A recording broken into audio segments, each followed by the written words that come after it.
big welcome to Sofa Health Talks. I'm your host, Liana Shangalaya. My aim through this podcast is to inspire, empower, and inform the listeners with science-backed information. Our hot topic today will be all things about scalp and hair health. Our special guest is Lisa Caddy from Philip Kingsley Clinic, London. She's the consultant trichologist, QVC presenter, and the Philip Kingsley Brand Ambassador. The founder of the clinic, Philip Kingsley, he was the first hair professional to encourage hair health through nutrition and well-being. There's a beautiful story behind Philip Kingsley's award-winning product called Elasticizer. The Elasticizer was the world's first deep conditioning pre-shampoo hair mask formulated by Philip Kingsley for one of the world's greatest beauty icons, Audrey Hepburn. She initially sought Philip's advice in his London clinic in 1974. Upon her request, Philip went to work in his Green Saint laboratory and formulated the Elasticizer, which is until now on demand among celebrities. Hi, Lisa. How are you? Hi, Liana. I'm really good, thank you. And thank you so much for inviting me to your podcast. It's my pleasure. I'm really excited about our chat today. I want to start off with the most common hair loss issues. Hair loss can be distressing, especially during pandemic because of drastic change in our lifestyle. And there are many factors that causes hair loss, such as environmental, genetic, medical. Can you give us some insight into the most common types of hair loss and causes?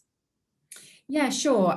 So I consult in our clinic, and my daily job is to have private consultations with my clients who have worries about hair loss. And so there are definitely some types of hair loss that we see more frequently than others. And I'll pick out the two most common types of hair loss we see. So the first one is an increase in hair shedding. So that's when you are seeing too much hair fall on a daily basis, which is an abnormal amount for you. So you might see that when you're shampooing and see that there's a lot of hair going down the drain.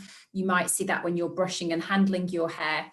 And that's the trichological term for excessive hair shedding is called telogen effluvium. Now, telogen effluvium is mostly a temporary hair loss condition, which is a good thing, but it can be actually the most distressing hair loss condition because nobody likes to see physically a lot of hair coming out. And there are lots of different causes for telogen effluvium, but in the most part, it is temporary. So it's a case of finding out what's causing it, so identifying the cause.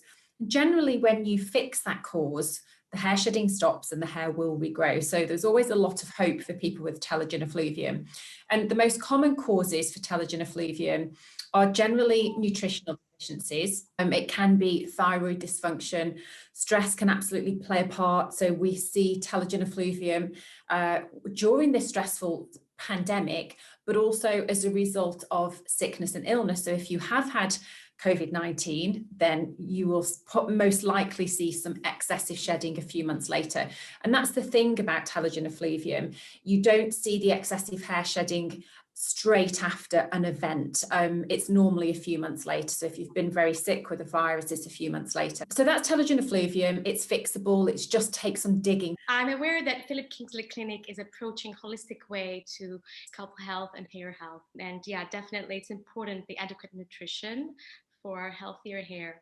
So genetic hair loss is, we call it female or male pattern hair loss. So, and the word, the pattern is the important thing, because in the male pattern hair loss, they tend to start to recede at their temples and maybe through the crown. And when females have female pattern hair loss, we tend to keep the front hairline quite intact, and then the hair can start to go thin beyond the front hairline. So this is a genetic condition, which we generally term as hair thinning, where you can start to see the scalp more. And it's really about your hair follicle sensitivity to testosterone. It's not elevated testosterone. It's just your hair follicles are sensitive to normal levels, and it starts to shrink the hair follicles down over time. So that is a progressive condition, but that is probably one of the top causes of hair loss that we see as well. So it's a good point to differentiate between the telogen effluvium and genetic ones. So the next question, let's move on. With the above causes in mind, what's the best way to problem solve dietary related hair loss and genetic hair loss, for example? So first of all, it's important to know if you do have any nutritional deficiencies. So if you're seeing too much hair fall, then you might suspect you have nutritional deficiencies. That's not to say that people are not always eating an adequate diet. Sometimes we are eating a great diet, but we don't absorb everything that we really need to.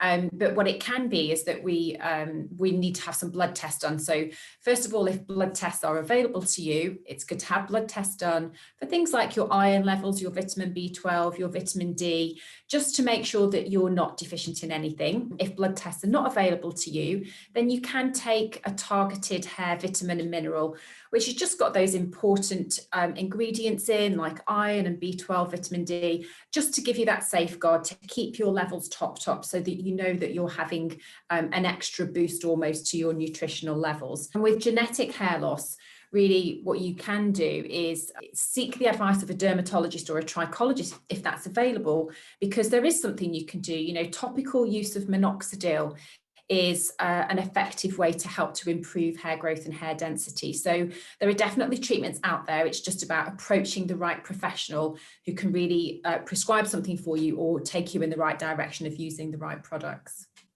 And it's always better earlier to detect hair thinning or hair loss to prevent further hair loss. And yes, absolutely. It's all about catching things in time. You know, we want to retain the hair that we've got. And if we have a progressive hair loss condition like androgenetic alopecia, it's always best to seek advice as soon as you notice it. And that gives you the best chance of holding on to the hair that you still have. Early as possible. That's a great advice. Now, about the aging. Oxidative stress plays a major role in the aging process. With age, production of free radicals increase while internal defense mechanisms decreases. So how can we slow down hair loss as we age? What are the feasible solutions? Yeah, that's a great question because everybody wants to slow down the aging process. So whether it's from skin aging or hair aging, and you know, hair definitely ages just the same as our skin does, but we're often surprised when we're getting older and we see these changes and we think, well, hang on, my hair was great when I was 20 or 25. What's happened? So we have to accept there is a general aging process, and what happens with hair as we age, the growth phase of the hair cycle gets shorter. So that means that hair doesn't grow quite as long as it used to. And also the diameter of the hair will change. So we get some kind of shrinkage to the hair follicle. So we notice hair gets finer as we get older. You've only got to look at the really, much older generation, maybe people in their 70s and 80s. And it's quite rare to see someone of that age with a great full lustrous head of hair that they would have had in their 20s. So there is an acceptance to some changes, but actually, you know, if we're talking about some premature aging to your hair, so we're seeing some hair thinning, we're seeing extra hair shedding, then that should set alarm bells ringing really, and that should be the time to either seek some advice from a trichologist or dermatologist or your doctor, or actually just take some matters into your own hands to begin with. So examine your diet, make sure that you're eating all the right food groups, that you eat plenty of protein because hair is made of protein. You eat your carbohydrates, you're not skipping carbohydrates because they are so important for your hair and for hair energy, that you're eating your essential fatty acids to keep your hair supple. You're taking an extra supplement to boost your nutritional levels. Make sure your thyroid functioning properly. So maybe have an annual thyroid test because that can really affect the hair as well. So being one step ahead. Visit doctor and do full checkups. Yeah, absolutely. And that just might prevent any premature aging to the hair if you can keep on top of things. All right, now let's move on to the next one. The scalp health is often neglected, and how can we convince the audience that scalp health is also important? And if so, why is it important? Well, it's great that you've picked up on the importance of scalp health because we are, you know, it's an education. Most people they're not even aware of their scalp because it's hidden under hair and it's completely neglected, as you say. But if you think about the fact that your scalp is the bedrock of hair growth, you know, it's where all that hair manufacturing happens deep inside the hair follicle, and every hair follicle is the function of your skin. So it depends on the health of your skin, which is your scalp. So for that reason, you know, I almost liken it to taking care of a flower bed. If you don't water it, if you don't nurture it, if you don't feed it, you won't grow the healthiest and most beautiful flowers. And that's exactly the same with your hair. So there's lots of things about optimizing your scalp health, making sure your scalp is clean, making sure you shampoo frequently, to ensure that you grow the healthiest head of hair that you can. So scalp health is becoming really, really important, and people are becoming more aware of it all the time. And trichologists, we've been talking about scalp health for years and years. So it's just coming out into the general arena that it's something we should be taking care of. You have this device, Folliscope, to check the scalp, examine. Yes. So we have a dermatoscope and we have a trichoscope. They do a similar thing. Our clients can see their own scalp. So it's great because we can show them their scalp. And so they're really useful. It's great when the client can actually see what we can see and we can explain what's going on. But yeah, they're great tools, great technical support for what we do. Yeah, a lot of technical advancements, and it's very useful. What are the most common scalp conditions and how should we treat them? Okay, so I'm going to narrow these down to the most common three that we see in clinic, and that would be dandruff, eczema, so seborrheic eczema, and psoriasis. And just to give you a brief overview of those three, dandruff is the mildest form of eczema. All you get with dandruff is some scalp flakes, and you see it, they're generally quite loose. You see the flakes on your shoulders, on your clothes. There are no associated symptoms with dandruff. It doesn't itch, it's not sore, it's not inflamed, it's just annoying flakes. And then with something like seborrheic eczema, that's an oily type of eczema on the scalp, that's an inflammatory scalp condition. And that can be triggered with, for some people, with stress, for some people it's dairy products. It's often a hereditary skin condition as well, and it can really flare up and be very, very itchy, thick yellow flakes on the scalp. But it is very treatable, so we have treatments that will help with that. And then psoriasis is probably the third most common scalp condition we see, and that's an autoimmune condition. So that's where actually it's much more internally what's going on. So the body's defense mechanism or immune system is actually attacking the hair, the skin cells around the hair follicle. So that means you have a buildup of skin cells, you have a thick scale on the scalp, and again, it is an inflammatory scalp condition. So to trichologists, they look quite different, but to people who are experiencing them, it can be quite difficult to tell them apart. But all of them are treatable. It's just, again, using the real prescriptive and targeted treatments that are going to be prescribed by a professional for you. Exactly. To find the root cause is important, and then we can find the treatment for each individual, personalized. Exactly. Okay. What else could lead to scalp and hair follicles irritation and inflammation? Do you know, one of the most common things I see, if you're not already suffering from an eczema or psoriasis or dandruff, when we see problems on the scalp, it can actually be as a result of massaging oils into the scalp. Now, lots of people feel that massaging oils into the scalp is a good thing to do because you're hydrating and you're nourishing your scalp. But more often than not, you can have a reaction to oils that go onto the scalp, and you can develop a contact dermatitis. So that again is inflammation on the scalp. So we never recommend you massage oils into the scalp or apply them, because you can end up with more problems than you started with. And I think other things as well, you know, people when they tend to get stressed, will sit and scratch their scalp. There's not really an itch, but they'll just sit with their fingers in their hair and start to scratch their scalp. And we've got bacteria under our fingernails, and so you can start to cause bacterial infection where there actually wasn't anything to begin with. So fiddling with your scalp too much can be a problem. Yeah. It would cause a lot of irritation indeed. Yeah. What are the top tips for taking care of hair health? Well, I could sit here all day and give you all my advice on how to take care of your hair, but I'll give you the kind of quick, some great tips, top tips. But what are the main, maybe three you can say? Yeah, the top tips that are going to help you with your hair. First of all, be careful with heat. So if you're using a hairdryer or straightening irons or a styling wand, heat is probably the number one cause of hair damage. So keep heat to a minimum. Blow dry your hair quickly, keep the temperature down, and that will really help to prevent drying out and breakage of your hair. So definitely be careful with heat. I think your diet is so important. Plenty of protein, have those fatty acids in your diet. Don't be scared of eating fat, healthy fats, because they keep your hair supple, they keep your hair shiny and glossy. And I think the third thing would be to be respectful when you're handling your hair. So treat your hair like it's a cashmere sweater. Don't overbrush, don't cause breakage, don't tear away with the hairbrush. When you're trying to get tangles out, treat your hair really gently and really respectfully, and it will pay you back. Yeah. So, what are the biggest hair loss myths that we need to stop believing? I think the biggest one is probably that shampooing your hair causes hair loss. That's the one I hear most often. So many clients come into our clinic and they are experiencing hair loss. The first thing they do is stop shampooing their hair. So they feel that because every time they shampoo their hair, they're seeing more hair come out, and so they feel that the shampooing is the reason for their hair loss.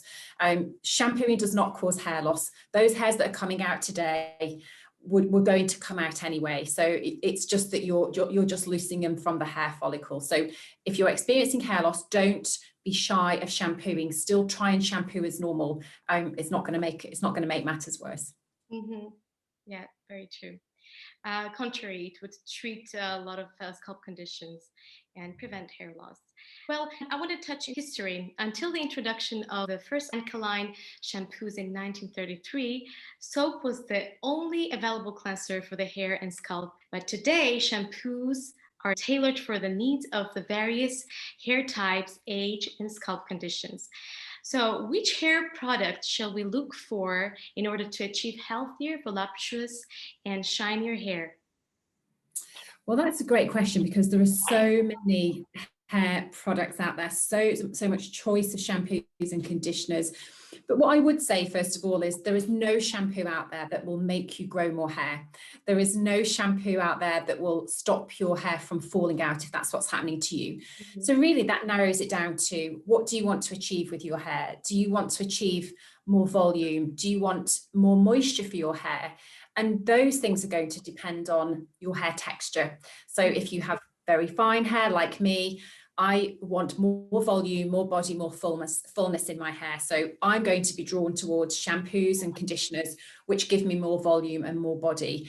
And then that goes down to which brand do you prefer? And obviously a trusted trichological brand, we formulate our products dependent on your hair texture. If you've got very coarse hair or very dry hair, you're going to want shampoos and conditioners which deeply moisturize your hair. So look for ones which contain those ingredients which will attract moisture, things like glycerin.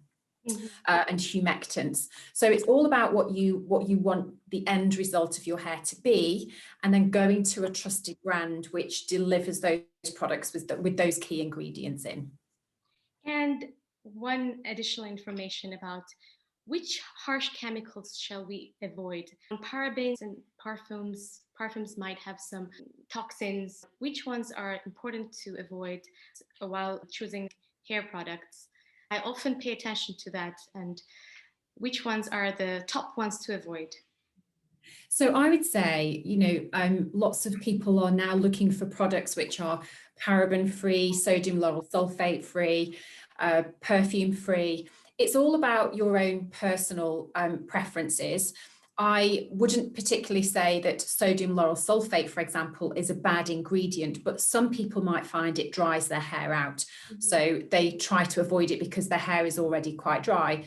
Other people might be very sensitive to perfumes and fragrance. So it's better to choose products which are fragrance-free or color-free, that kind of thing. And again, the same thing with parabens.